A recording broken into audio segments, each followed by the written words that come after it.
ہرگز ہم اس کو قبول کرنے کے لیے تیار نہیں ہیں، اس لیے کہ یہ ہمارے دھرم سے ٹکراتا ہے۔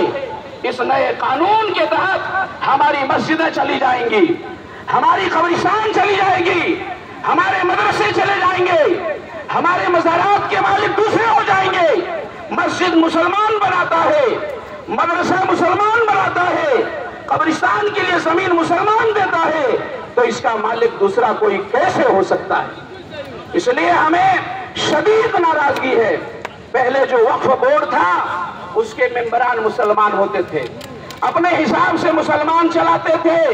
1955 میں بنا، پھر 1995 میں بنا نیا کر کے، اور پھر سرکاروں نے 2013 میں بنایا اور مسلمانوں کو اور زیادہ اختیار دے دیا۔ اب یہ جو موجودہ سرکار ہے یہ آپ سے نفرت کرتی ہے، ان کی راجنیتی نفرت سے شروع ہوتی ہے، اور یہ مسلمانوں کے بارے میں یہ کہتی ہے یہ سرکار کہ ہم نے جو بدلاؤ کیا ہے وقف بورڈ کے اندر، تو اس سے جو پیسہ آئے گا ہم مسلمانوں کی ترقی کے لیے لگائیں گے۔ آپ کو یاد ہوگا چند سالوں پہلے یہ موجودہ سرکار نے جو مسلمان حج بیت اللہ کے لیے جاتے تھے سبسڈی کو ختم کر دیا، اور اس وقت یہ نعرہ دیا گیا یہ سبسڈی کا پیسہ مسلمانوں کی ترقی پر لگائیں گے۔ 8 سال آج تک ہو گئے ہیں، 1 روپیہ کا انہوں نے حساب نہیں دیا ہے۔ یہ بہانہ ہے، یہ آپ کے اوپر اس طرح سے ظالمانہ قانون مسلط کرنا چاہتے ہیں۔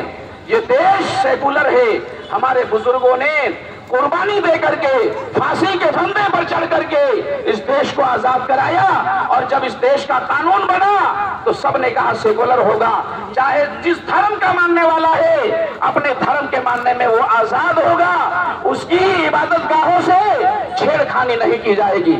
ہم لوگ دیکھ رہے ہیں کہ کس طرح سے یہ بعد دیگرے یہ سرکار ہم لوگوں کے خلاف قانون یہ بنا رہی ہے۔ دھارا 370 کا معاملہ ہو، NRC کا مسئلہ ہو، CA کا مسئلہ ہو، 3 طلاق کا معاملہ ہو، اور یہ وقف بل جو نیا بنا ہے صرف آپ کو کمزور کرنے کے لیے۔ اور یہ جو نیا قانون بنا ہے اس میں نیم کیا بنا ہے معلوم ہونا چاہیے آپ کو کہ ابھی آپ کی مسجد ہے، مسجد کے صدر ہوتے ہیں، سیکریٹری ہوتے ہیں، متولی صاحب ہوتے ہیں۔ اب اس نئے قانون کے حساب سے اس مسجد کے، مدرسے کے اور قبرستان کے مالک ضلع کلکٹر صاحب ہوں گے، DC صاحب ہوں گے۔ یہ کیسے ہو سکتا ہے کہ مسلمان کی وہ جائیداد ہے اور اس کے بارے میں کوئی اور فیصلہ کرے؟ اس لیے لمبی گفتگو کا یہ موقع نہیں ہے، اور یہ جو سرکار کہتی ہے بہت زیادہ آمدنی ہے، یاد رکھیے اس بات کو بھی میں کلیئر کر دینا چاہتا ہوں۔ زیادہ تر جو زمینیں ہیں وقف کی وہ قبرستان کی ہے۔ قبرستان سے کیا آمدنی ہوگی آپ کی؟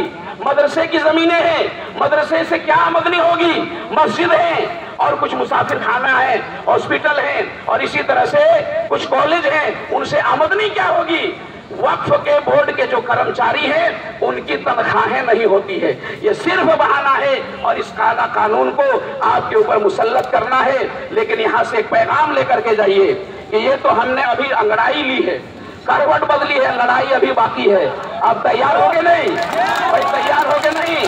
ہمارا اللہ ایک ہے، ہمارے نبی ایک ہے، ہمارا قرآن ایک ہے، ہمارا دین ایک ہے، اور کوئی دوسرا غلط فہمی میں نہ رہے۔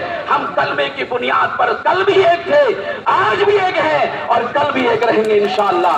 آپ تیار ہے نا؟ انشاءاللہ۔ اور اس بل کو آپ لوگوں نے بڑی محنت سے جو ہے کامیاب کیا ہے۔ بھائی عبدالسلام صاحب ہیں، ہمارے MP صاحب ہیں، اور سب نے ساتھ دیا ہے، اور علماء کرام نے بڑی محنتیں کی ہے، گاؤں گاؤں جا کر کے، اور کسی کو آدھا لیٹر پیٹرول کا بھی دام نہیں دیا گیا ہے۔ ایمانداری سے بتاؤ دیا گیا ہے؟